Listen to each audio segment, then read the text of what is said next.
আপনি যদি ভারতীয় নাগরিক হয়ে থাকেন তাহলে সেক্ষেত্রে তো আপনাদের কাছে একটা ভ্যালিড আধার কার্ড রয়েছে। তো বন্ধুরা, এই আধার কার্ড নিয়ে এবার কেন্দ্র সরকারের তরফ থেকে একটা বড়সড় আপডেট সামনে এসছে। হ্যাঁ বন্ধুরা, বদলে যাবে এবার সবার আধার কার্ড, এমনই কিন্তু গুরুত্বপূর্ণ একটি খবর সামনে এসেছে। তো নতুন আধার কার্ড কেমন হবে, নতুন আধার কার্ড আপনারা কিভাবে পাবেন, কিভাবে বা আপনাদের আধার কার্ড বদলে যাবে, সেই সমস্ত প্রশ্নের উত্তর এই ভিডিওতে পেয়ে যাবেন। তো চলুন আর সময় নষ্ট না করে ভিডিওটি আমরা শুরু করি। আর মাত্র কয়টা দিন, আগামী মাস থেকে আমূল বদলে যেতে চলেছে আধার কার্ডের ডিজাইন। সব যদি ঠিকঠাক থাকে তাহলে ইউআইডিআই ডিসেম্বরের শেষে নতুন আধার কার্ড আনতে চলেছে। সংস্থার সিইও ভূপেশ কুমার এই সিদ্ধান্ত ঘোষণা করেছেন। তো কেমন হতে চলেছে নতুন আধার কার্ডের ডিজাইন? তো এবার যে নতুন আধার কার্ড থাকবে সেখানে থাকবে শুধুমাত্র কিউআর কোড। ইউআইডিআই সূত্রে খবর, আধার কার্ডের নতুন ডিজাইনে নাগরিকদের নাম, ঠিকানা, ব্যক্তিগত তথ্য আর থাকবে না। থাকবে শুধুমাত্র কার্ড হোল্ডারের ছবি এবং একটি কিউআর কোড।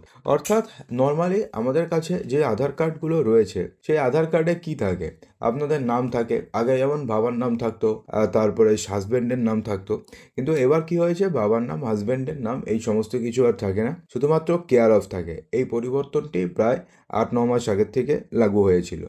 তো এবার থেকে যদি যে আধার কার্ড আপনি পাবেন সেখানে তো আর বাবার নাম বা কেয়ার অফ থাকবেই না, শুধুমাত্র থাকবে কিউআর কোড এবং থাকবে হচ্ছে শুধুমাত্র, আর কিচ্ছু থাকবে না, ব্যক্তিগত নাম, ঠিকানা কিচ্ছু থাকবে না। এবং এই যে কিউআর কোড রয়েছে, এই কিউআর কোডে লুকানো থাকবে সংশ্লিষ্ট নাগরিকের যাবতীয় সমস্ত তথ্য।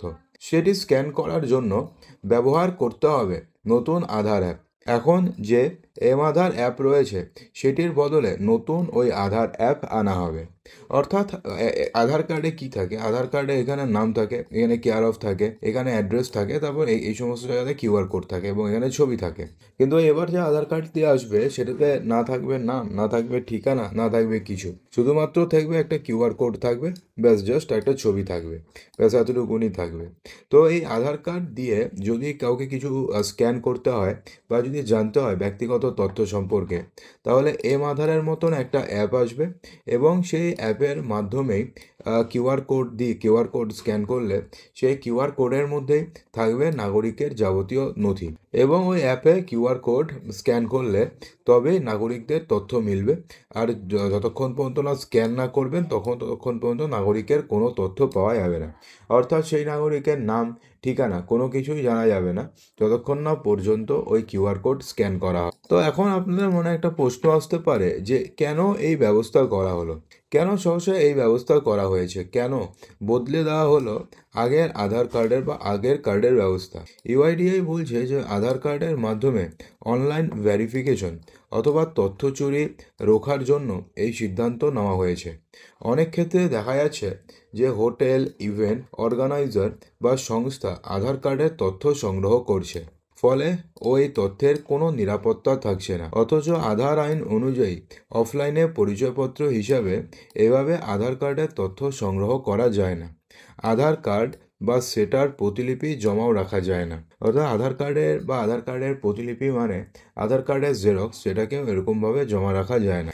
তাই আধারের তথ্য চুরি রুখতেই এই নতুন ভাবনা আনা হয়েছে। দেখুন, এক্ষেত্রে যদিও জানা গিয়েছে যে পুরোটাই এখনও পর্যন্ত ভাবনার স্তরেই আটকে রয়েছে, ইউআইডিআই সিইও ভূপেশ কুমার জানিয়েছেন যে ডিসেম্বর থেকেই নতুন আধার দেওয়া চালু করা হবে।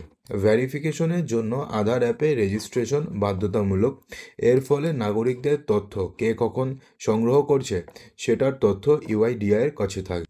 অর্থাৎ এখানে দেখুন, ব্যাপারটা হচ্ছে, আপনি এখন ভাবছেন যে আমার কাছে আধার কার্ড রয়েছে, আধার কার্ডে তো কিউআর কোড রয়েছে এবং ছবি রয়েছে, তো যে কেউ চাইলে তো আমার কিউআর কোড স্ক্যান করতে পারে। দেখুন, এখানে কিন্তু একটা বড়সড় একটা প্রসেস করা হয়েছে যে ডিসেম্বর থেকে নতুন আধার দেওয়া চালু করা হবে। ঠিক আছে, ভেরিফিকেশনের জন্য আধার অ্যাপে রেজিস্ট্রেশন বাধ্যতামূলক করা হয়েছে।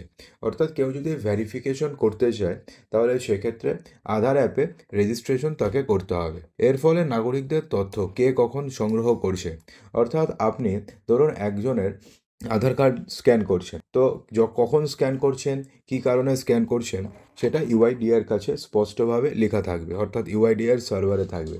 তারপরে সেই আধার কার্ড দিয়ে যদি কোনো মিসইউজ হয়, তাহলে সেক্ষেত্রে ইউআইডিআই কিন্তু সেই সময় ইজিলি বের করতে পারবে যে আধার কার্ড আপনি বা আপনার আধার কার্ড কে ব্যবহার করেছিল এবং কী কাজে ব্যবহার করেছিল। অর্থাৎ এর ফলে কী হবে, আধার কার্ডে যে তথ্য চুরি হয়, অথবা আপনার আধার কার্ড দিয়ে অন্য কেউ সিম উঠিয়ে ফেলে, বা আপনার আধার কার্ড দিয়ে অন্য কেউ কোনো কিছু একটা করে ফেলে, তো এই সমস্ত কিছু আর হবে না। তো এর ফলে কী হবে, আধার কার্ডের তথ্য আরও বেশি সুরক্ষিত থাকবে। যদি এমনটা না হতো যে যে কেউ স্ক্যান করতে পারছে, তাহলে সেক্ষেত্রে তো এরকমভাবে নতুন আধার কার্ডের কোনো মানেই ছিল না। কিন্তু এবার থেকে কেউ যদি আপনাদের আধার কার্ড স্ক্যান করে, তাহলে সেক্ষেত্রে আধার অ্যাপে রেজিস্ট্রেশন বাধ্যতামূলক।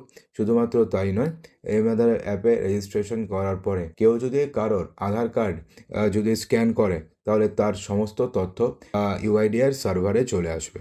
তো বন্ধুরা, আধার কার্ড নিয়ে এই নতুন যে আপডেটটি এসছে বা নতুন আধার কার্ডটি এসছে, এই আধার কার্ড নিয়ে আপনাদের কি মতামত রয়েছে?